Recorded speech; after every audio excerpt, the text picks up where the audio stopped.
بولت بيتس قائد طائرة أول قنبلة نووية.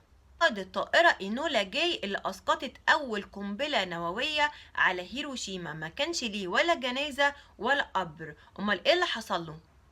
لما كان تبيتس على وشك الموت قرر ان هو مش عايز ولا جنازة ولا قبر. كان خايف انه في يوم من الايام القبر بتاعه يكون مكان للاحتجاج على التسليح النووي. ولما مات فعلا تم حرق جثته وتناثر رماده. وده اللي حصل لقائد طائرة اول قنبلة نووية. اوعى تنسى السبسكرايب وفعل الجرس.